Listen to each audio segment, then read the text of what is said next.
Hey guys, welcome back to another episode of In the Game. I'm Robert Guerrero. And I'm Mason Pratt. Plenty of news, highlights, and we'll send it out to Priscilla Riojas to get some of the fan reaction, as well as we'll throw it out to myself, who caught up with Kurt Van Slyke in our Cougar Corner segment.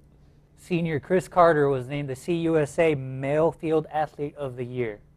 And baseball begins a 9-game road streak against nationally ranked Rice, TCU, as well as traveling to New Orleans to take on the Tulane Green Wave. Men's basketball dropped their season finale against Marshall in the CUSA tournament in El Paso.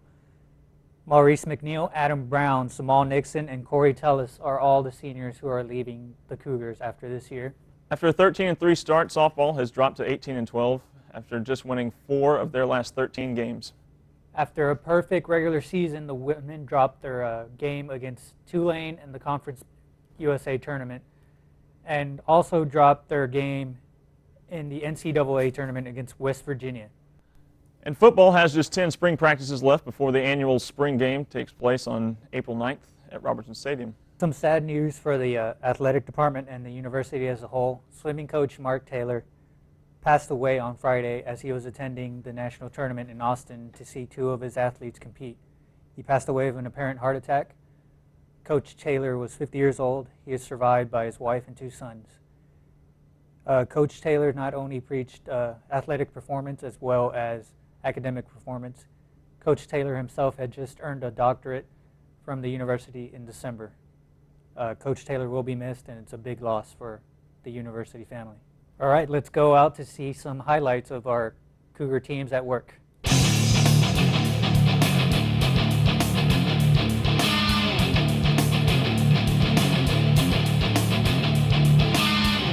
Houston taking on number 9 Texas A&M in the Houston College Classic. Pick it up in the second. Cougs already down 4-0 until Appling. Singles up the middle. Trial and Runty would score. That would cut the lead to 4-2. Then in the fourth, same score until John Cannon single to right, allowing Morehouse to score from second. That would tie the game at 4 apiece. It's a hard thing to come by for the Cougs. Finished with just 4 on the day and just 1 hit from the 5th inning and on as the A&M would pull away over the course of the next 3 innings as A&M wins it 11-4 over the Cougs. Cougs looking to take the series against Kent State after winning the night before. Trouble in the third. Wild pitch gets away from Lewis. Gets by John Cannon as the left fielder Koch would score to give the Golden Flashes an early 1-0 lead. Then in the fourth, Cougs down 3-2 until Landon Appling singles to the left side, allowing Rupp to score from second. Ties the game at 3. Then in the fifth, same score until Chase Jensen drills one to left field as it barely makes it over the wall for his 3rd home run of the season and breaks the tie. Cougs now lead 4-3. Then in the ninth, Manistal on to close. The fly out to Appling as Manistal gets his first save of the year as the Cougs win it 4-3 over the Golden Flash.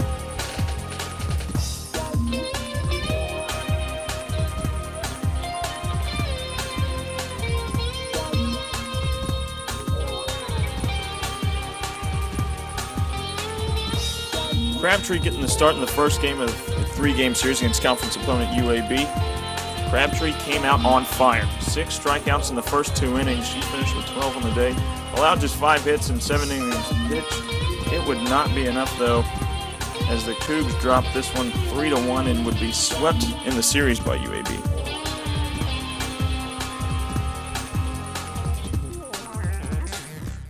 Let's take a quick break, and when we come back, Robert and I will go a little more in depth about men and women's basketball at the conference tournaments, as well as the women's performance in the NCAA tournament.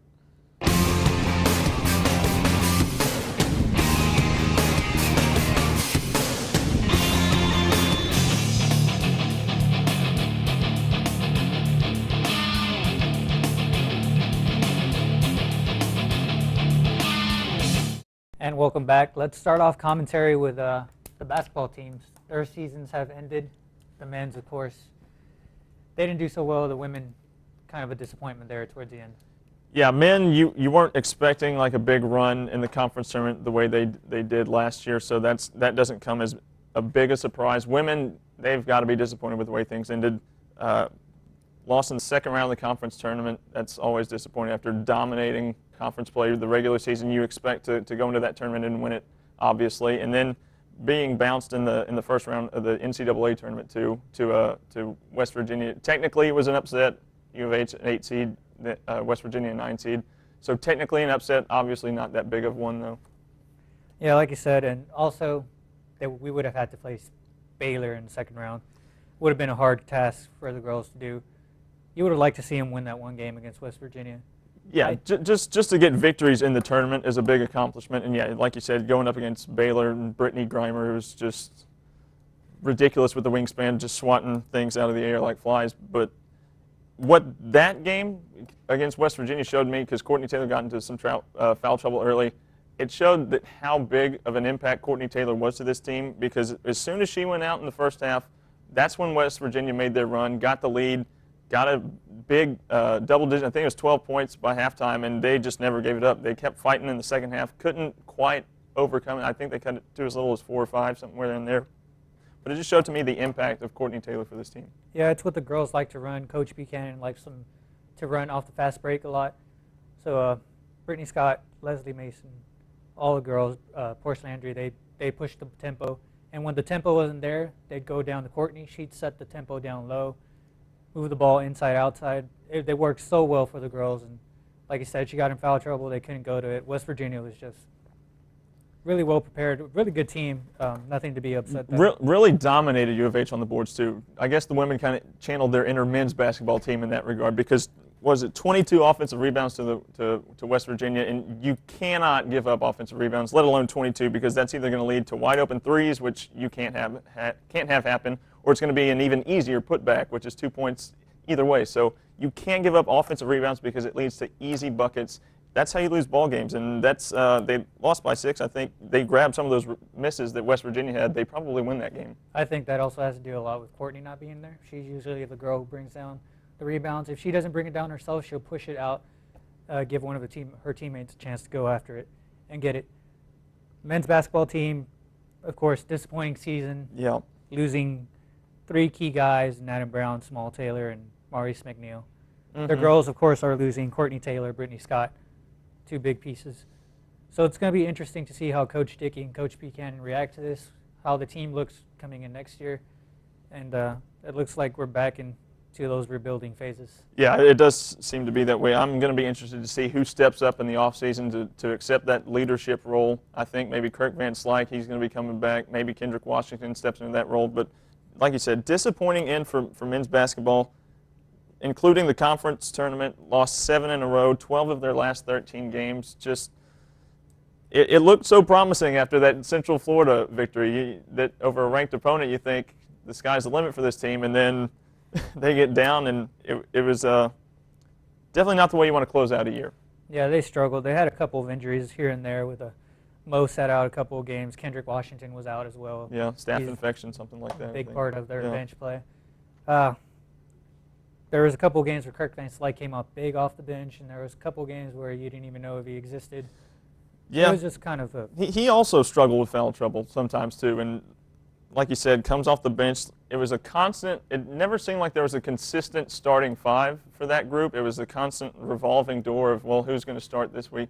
And then towards the later part of the year, Adam Brown had to sit out for violating team rules. He was in street clothes for most of those last games, so that's always tough. But like you said, rebuilding phase for both squads. It's going to be tough. Yeah. Also, in the athletic department, we go into baseball, softball. Both teams playing well, but they're not as good as they should be. The girls' team, of course, dropped those last couple of games. They had a tough time out west in that Campbell Cartier tournament. I hope I'm saying that correctly. But out in San Diego, they had a tough go. Won just two of those 5 games. But like we were saying, promising start. I think started 13-3, nationally ranked, and then you go and lose. I can't even remember the stat, but just so many games in a row, you drop out of the poll, just things not going well. And then what they were doing early, they were winning close games. Now they're losing those close games and sometimes getting shut out, which you can't have happen. It also seems like they can't score, which is something this whole university has gone through this year. Can't seem to score when we need to. Amanda Crabtree, just amazing performances. She's 11-6 with a 1.25 ERA. Yeah. She gives up a run a game. A run a game, and she's not getting the run support. That's tough. She had those 2 no-hitters early, but lately she doesn't seem like she's getting the run support she needs. Baseball, they're just kind of treading water, it seems, just above 500 at 11-10. Didn't do well at the Houston Classic. I think just won one game. Granted, they were tough opponents in A&M and Baylor. Got the lone win over Kentucky, but like I said, they can't make a run. It seems they need to. There's going to be a big stretch with Rice, and that's going to be tough. And then, like we were saying at the top of the show, TCU nationally ranked too, and then you go back to Rice, and then out to New Orleans for Tulane. And road games are never easy, and that's where most of their struggles have happened, is on the road. And the men's baseball team seems the complete opposite of the softball team, where they have a pretty good offense. I mean, they have a 3.18 average. They're .403 on base percentage, but their team ERA is 4.21. So they're the opposite. They have the offense. Their pitching struggles at times. Yeah. Anytime some of these games, when you score in double figures and you still lose, they lost to Texas State 17-15, lost to Texas State again 11-10. You know, just anytime that you're putting the runs together and it's all for naught because the pitching isn't there, it's got to be tough for those guys to handle. Another stat that doesn't add up to me is they outscore opponents 22-13 in the first inning. Usually when you get the lead, you tend to keep it. That doesn't make sense to me for an 11-10 team. They should be better than that. Okay. So they get leads and they give them up. Yeah. All right, let's send it out to Priscilla Riojas for our Fan Zone segment.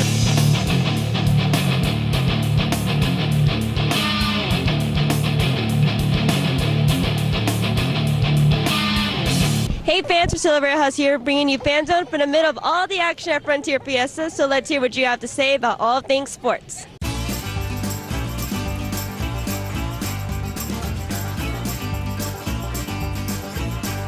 Hey fans, we're here with Brooke Williamson, Paige LaPaya. And what are your favorite sports at U of H and why? well, mine's football because it's so spirited and so much fun to get into the games and like hear the bell go off and everything, the horn, whatever it's called, or the blaze. There we go. And what's your favorite sport and why? I would say football too. It's just a lot of fun to be there, cheering on the team. All right, well, thank you.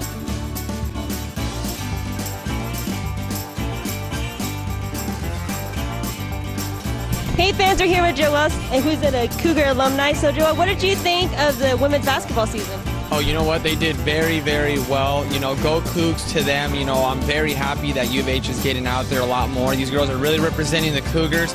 I mean, I'm so proud. I mean, this is really helping out U of H grow, and this is going to help us down the road with more recruits, right? More recruits, more students coming, and just alumni donating. That's right. We need more money, so that's really good. What do you think about it, man? Oh, man, I really think the same thing, Joe. I think women's basketball is doing awesome this year, and I really have high hopes for them, you know. We are really representing U of H. Go Cougs. Yeah, go Cougs. You know, definitely we're getting better, and everything we're doing here, we're getting a lot better. So, yeah, definitely. I mean, I love the Cougs, yeah.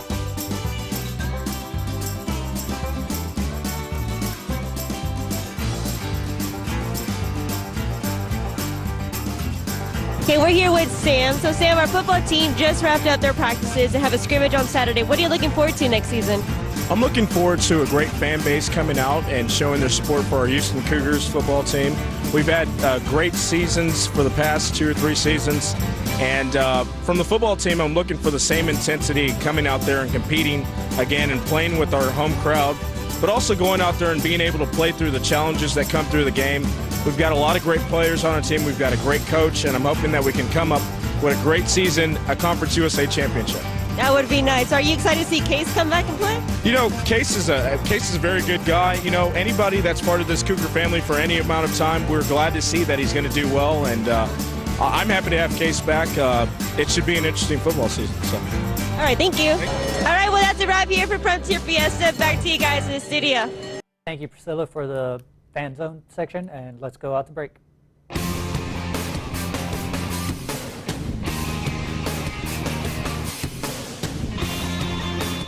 Welcome back, guys. Let's go out to Cougar Corner with Mason Pratt as he caught up with Kirk Van Slyke at practice.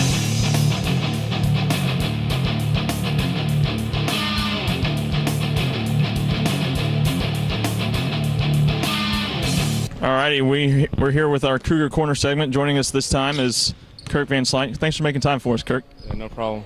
All right, you initially went to West Point Prep coming out of high school. Was going to the military academy something you were initially thinking of doing? I was at first thinking about it, but then I got there and I wasn't really ready for that lifestyle, and so I came back to Houston. So Okay. and I'm glad I'm here. So it's a lot better. What made you decide to come to U of H over some of the other schools coming back home? Well, I grew up here, so I wanted to come back home and be close to my family. Okay. So. Well, you've come off the bench a couple games. You've also started 16 games. Now, what role do you prefer? Like, do you like coming in, starting the game, setting the tempo early, or do you like providing that spark off the bench? Well, I mean, I just play hard, try to play hard. It doesn't really matter to me. I just want to be on the court and just try to help us win. So, whatever I have to do. So. Okay, kind of a bit of a rough stretch y'all are going through right now. Y'all have lost 10 of 11 games. At that point, when it gets to that point, does it start becoming kind of a mental block as well? Yeah, I mean, it's just like it's hard. It's hard to get out of that. I guess out of that slump, because everyone hates losing. So like practices are harder, and like it's just, you try to work hard to get out of it, and just it's hard. It's like a struggle. So Right. Now, coming up is the conference tournament. Y'all are probably going to be a bit of an underdog. Is that a role that y'all are looking to embrace going into the tournament? Well, we were an underdog last year, so we're going to try to win it again this year. If we can. I'm trying to relive some of that magic from last year's tournament. Yeah, hopefully. I hope so. All right, student athletes stay pretty busy. Y'all don't have a lot of free time, but when you get a little bit, what do you like to do to kind of sit back and relax? Just hang out with friends. I like watching movies and just hanging out, just typical college stuff? Yeah. Into video games, all that? Yeah, I play video games too. All right, you're majoring in kinesiology and sports administration. What would be your absolute dream job coming out of college? Out of college, hopefully be a professional athlete. That's my dream job. Trying to keep that going as long as you can? Yeah. All right, senior day is tomorrow. Anything special about these 4 seniors that you're going to miss as you continue your career after? Well, I played for 2 years with these seniors, so I know them well, and they're good friends of mine, and they'll remain good friends. So we're gonna try to win for them and just go play hard and try to win this tournament for them. Okay. So. Pre-game, what are you jamming out to on your iPad? What are you listening to get pumped up? I don't really listen to my iPod. Really? I take a nap before the game. So. Okay. Off season coming up after everything winds down. What's the worst part of off season? Worst part, running. Running? What drill? The suicides, all that stuff? Suicides and just like running on the track and stuff in that hot weather. So. Okay. In a team-wide game of horse, because you're pretty good at shooting the three, who wins in a team-wide game of horse? Myself, probably. I probably would. You heard it. Kirk Van Slyke, self-proclaimed best shooter on the team, right? All right, that'll do it for us for our Cougar Corner segment. Kirk, thanks for making time for us again, and we'll send it back to y'all. All right, thanks, Kirk, for the interview. That's kind of interesting, Mason, that he doesn't listen to his iPod. Yeah, I thought that was pretty interesting. Has to be one of the few college athletes that isn't jamming an iPod before a game. Usually they listen to something to get pumped up. College students in the world who don't listen to an iPod, but whatever works for him, he hits those buckets and they come up big.